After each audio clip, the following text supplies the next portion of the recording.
मित्रांनो नमस्कार, मी उमेश बनकर आपण स्वागत करतो। आज राज्यशास्त्र विषयाअंतर्गत आपण एक मुद्दा घेऊन आलोय। तो मुद्दा आहे की पुरवणी मागण्यांवरून कॅगने राज्य सरकारला का खडसावले। अलीकडे तुम्ही पाहिलं असेल की आपले अर्थमंत्री, राज्याचे अर्थमंत्री अजितदादा पवार यांनी पुरवणी मागण्या सादर केल्या विधिमंडळासमोर आणि तो प्रकार एवढा वाढला की शेवटी कॅगला इंटरफेअर करावं लागलं आणि कॅगनं म्हटलं की बाबा हे तुमचं बरोबर नाही, अशा पद्धतीचं एक वक्तव्य। आता हे वक्तव्य काय आहे आणि नेमकं या ज्या पुरवण्या मागण्या आहेत, आता हे पुरवणी मागण्या असं नाही की राज्य सरकार किंवा केंद्र सरकारच सादर करते, तर केंद्र सरकारच्या ठिकाणी केंद्र सरकार आणि राज्य सरकारच्या ठिकाणी राज्य सरकारचं बजेटमध्ये किंवा बजेटच्या आधी नंतर सगळं असं करता येतं। मुद्दा हा आहे की एक्झॅक्टली यामध्ये पुरवणी मागणी म्हणजेच काय। बघा इथं पुरवणी मागणी म्हणजे काय, ज्याला आपण इंग्रजीमध्ये सप्लिमेंटरी डिमांड म्हणतो। आणि दुसरं असं की जेव्हा की राज्यांच्या पुरवणी मागणी संदर्भात आपण आजच्या लेक्चरमध्ये बोलणार आहोत। जेव्हा की या पुरवणी मागण्या राज्याशी संबंधित आहेत, आपल्या राज्याच्या अर्थसंकल्पाशी संबंधित होत्या, तर तेव्हा मग कॅग म्हणजेच काय, controller and auditor general of India ज्याला म्हणतो आपण, मराठीमध्ये त्याला नियंत्रक आणि महालेखा परीक्षक असे म्हणतात। मग हा जो कॅग आहे हा केंद्राचा आहे। मग केंद्राच्या कॅगनं महाराष्ट्राच्या राज्य सरकारला पुरवणी मागण्यांवरून का खडसावले याची चर्चा आपण आता व्यवस्थितपणे करूया। तर सर्वात महत्वाचा मुद्दा असा की आपल्याकडे जो पुरवणी मागणी आहे, आता ही पुरवणी मागणी नेमकी काय आहे, त्याला आपण सप्लिमेंटरी डिमांड म्हणतो, याची आपण भाष्यता करूया। अगदी सोप्या भाषेत सांगायचं झालं तर बघा, तुम्ही कदाचित जर तुमच्यापैकी काही लोक गावाकडचे असतील तर तुम्हाला माहिती आहे, कधी दहीवाला तुमच्या अंगणात येतो, दही घ्या दहीवाला, आणि मग तुम्ही जाता दहीवाल्याकडे एखादा गंज पकडून आणि म्हणता की आम्हाला 1 लिटर दही घ्या। 1 लिटर दही मागता, 1 लिटर दही तुम्हाला दहीवाला देतो आणि शेवटी तुम्ही काय म्हणता की दादा थोडी पुरवणी दे ना, बरोबर आहे। म्हणजे 1 लिटर दही मागितल्यानंतरही घेतल्यानंतरही तुमचं मन भरत नाही, शेवटी तुम्ही पुरवणी मागता, त्याला थोडी पुरवणी दे, आणि मग तो दहीवाला सुद्धा बिचारा तुम्हाला पुरवणी देऊन देतो। मग ज्या पद्धतीने तुमचं 1 लिटर दह्यानं मन भरत नाही, त्याच पद्धतीनं राज्य सरकार असेल किंवा केंद्र सरकार असेल, त्यांचं सुद्धा एवढा मोठा अर्थसंकल्प सुद्धा सादर करून त्यांचं मन भरत नाही, आणि मग त्यांना सादर करावं लागतात पुरवण्या मागण्या। पुन्हा त्याच्या आत जर जाण्याचा प्रयत्न केला तर काय होतं की राज्य सरकारच्या बाबतीत जर सांगायचं झालं, आपण राज्य सरकारच्या बाबतीतच बोलणार आहोत मेनली। राज्य सरकार बजेट सादर करतो, बरोबर आहे, बजेटचा एक कालावधी असतो, बजेट सादर करतो, परंतु बजेट सादर केल्यानंतरही आता बजेटमध्ये काय होतं की वेगवेगळ्या योजनांवर, वेगवेगळ्या विभागांवर पैसा खर्च केला जातो किंवा पैसा दाखवला जातो की या विभागासाठी एवढा पैसा आम्ही शॅंक्शन करत आहोत, बा या योजनांवर आम्ही एवढा पैसा शॅंक्शन करत आहोत, अशा पद्धतीचे एक बजेटमध्ये स्पष्टपणे दाखवलेलं असतं। मग गमत काय होतं की एकदा बजेट संपल्यानंतर किंवा सादर केल्यानंतर, अर्थसंकल्प पारित झाल्यानंतर, मग जर अर्थसंकल्प पारित झाल्यानंतर एखादी योजना सरकारनं आणली, अर्थसंकल्पाच्या नंतरची गोष्ट, जर का सरकारने एखादी योजना नव्यानं आणली, जसे आता हल्लीच्या काळामध्ये एक योजना खूप प्रचलित होत आहे, ती म्हणजे लाडकी बहीण योजना। ऐकलं असेल तुम्ही, आता सगळ्या महाराष्ट्रानेच ऐकलं। कोणती योजना? लाडकी बहीण। आता ही काय योजना आहे काय नाही याच्या आत जाणार नाही आपण, कुठून घेतलं वगैरे वगैरे, तो वेगळा मुद्दा आहे स्वतंत्र। परंतु अर्थसंकल्पाच्या व्यतिरिक्त अर्थसंकल्प संपून गेल्यानंतर एखादी योजना सरकारनं आणली। आता मला सांगा, अख्ख्या महाराष्ट्राच्या महिला या योजनेसाठी पात्र आहेत, जे कोणी पात्र आहेत ते पात्र आहेत। मग या योजनेवर सरकारनं खर्च करायचा कुठून? अर्थसंकल्प तर कधीचा संपला, मग कुठून खर्च करायचा? मग अशा वेळी राज्य सरकार काय करतं? पुरवण्या मागण्या करतं। कुठं? विधिमंडळामध्ये। आणि मग पुरवणी मागणी विधिमंडळामध्ये राज्य सरकारकडून मान्य करून घ्यावं लागतं, आणि मग ते ऐन प्रकारे मान्य करून घेतात, आणि मग ते ज्या योजनेवर, ज्या मुद्द्यावर त्या पुरवण्या मागण्या मान्य करण्यात आल्या असतील त्याच्यावर मग तो खर्च केला जातो। आता पुरवण्या मागण्या मान्य झाल्या पाहिजेत की नाही पाहिजेत, तर हा मुद्दा वेगळा मुद्दा आहे. पुरवण्या मागण्या सादर करणे सरकारचं काम आहे, करायलाच पाहिजे. परंतु गंमत अशी आहे की आपण म्हणजे सरकार पुरवण्या मागण्या तर मान्य करतं किंवा सादर करतं, परंतु या पुरवण्या मागण्यांचा एकंदरीत आकार किती मोठा असला पाहिजे याच्या काही अटी आहेत.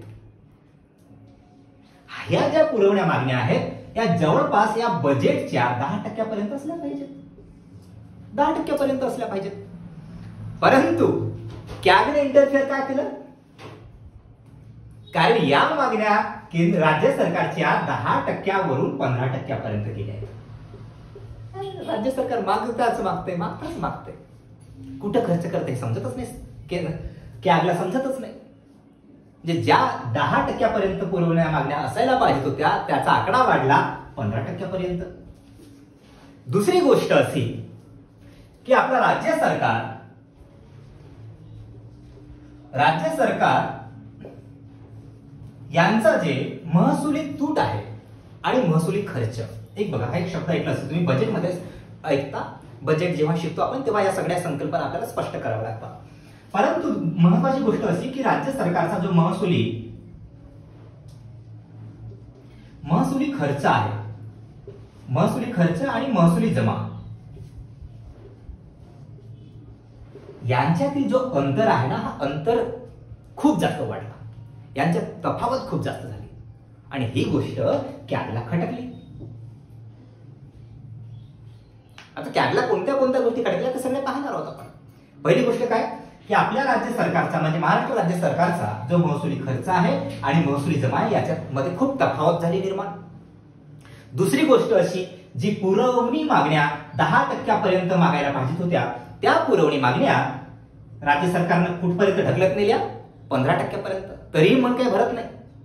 तिसरी गोष्ट की राज्य सरकारवर जो कर्जाचा बोजा आहे आपल्या महाराष्ट्र सरकारवर, तो जवळपास गेला आहे 8 लाख कोटीपर्यंत. किती? जवळपास 8 लाख कोटी कर्जाचा बोजा, कर्ज आहे महाराष्ट्र सरकारवर. आता मला सांगा, जेव्हा एखाद्याकडून आपण कर्ज घेतो त्याला कर्जाची परतफेड करावी लागते आणि जर का तुम्ही त्या कर्जाची परतफेड करायला उशीर केल्यात तर जेवढा जास्त उशीर तेवढा जास्त व्याज तुम्हाला द्यावा लागतो. मग महाराष्ट्र शासनाचे जे अख्खे दिवाळे निघत आहेत ते दिवाळे यामध्येच निघत आहेत. कर्ज घेणे, ते कर्ज देणे आणि त्या कर्जावरील व्याज देणे. आणि कर्जाचा जो आकडा आहे हा खूप जास्त वाढला. जवळपास हा कर्जाचा जो आकडा आहे हा आहे आपल्या जो बजेटच्या जवळपास 18.something%, म्हणजे 18%पेक्षाही जास्त, 18.91% आसपास आहे. जवळपास 19% जातो तो. एवढा मोठा आकडा आपल्या कर्जाचा वाढला. लक्षात आलं तुमच्या? या काही बाबी आहेत की ज्या कोणाला खटकल्या? कॅगला खटकल्या. आता महत्वाचा मुद्दा असा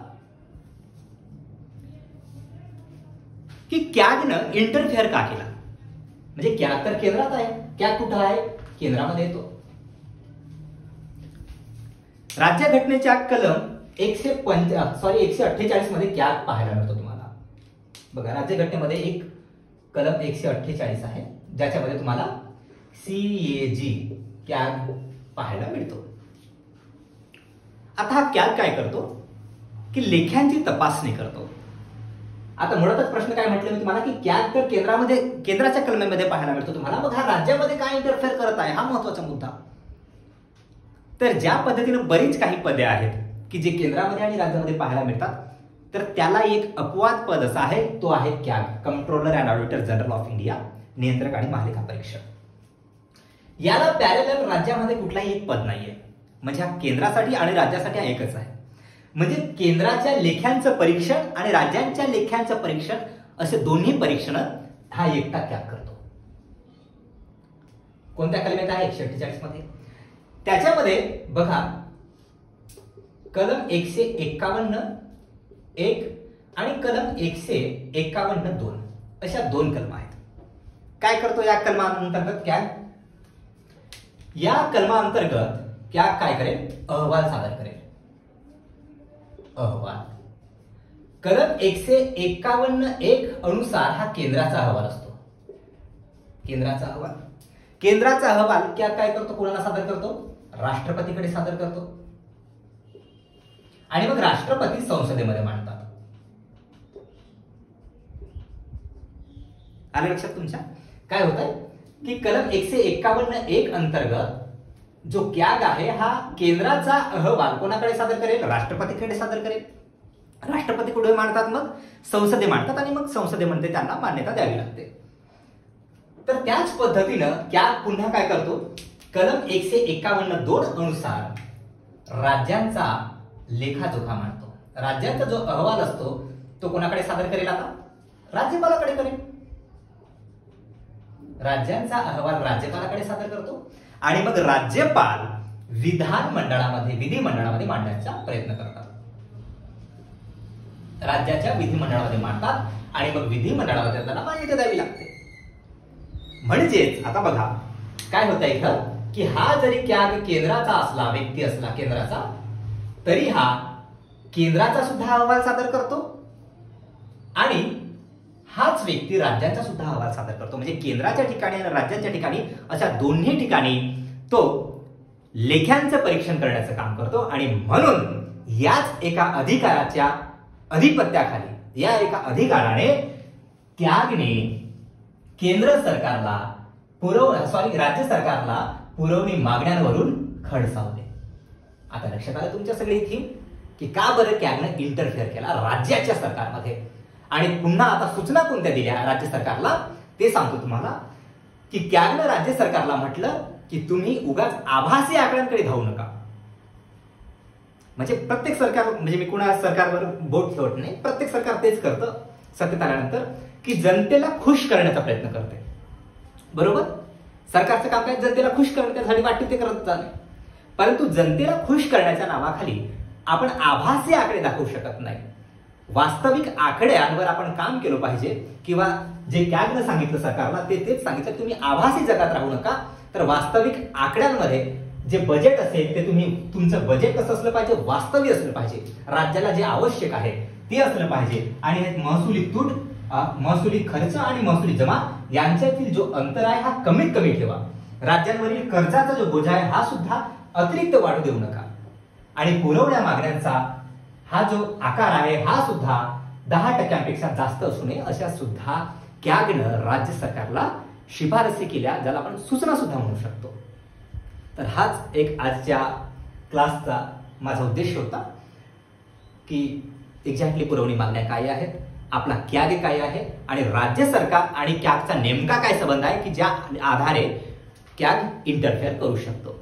आय होप एवढ्या सांगण्यात तुम्हाला समजलं असेल आणि जर का समजलं असेल आणि आवडलं असेल तर नक्कीच व्हिडिओला लाईक करा, सबस्क्राईब करा आणि जवळच्या मित्रांना सुद्धा, जे कोणी होतकरू मित्र असतील त्यांना सुद्धा शेअर करा. भेटूयात लवकरच नवीन व्हिडिओमध्ये. तोपर्यंत नमस्कार.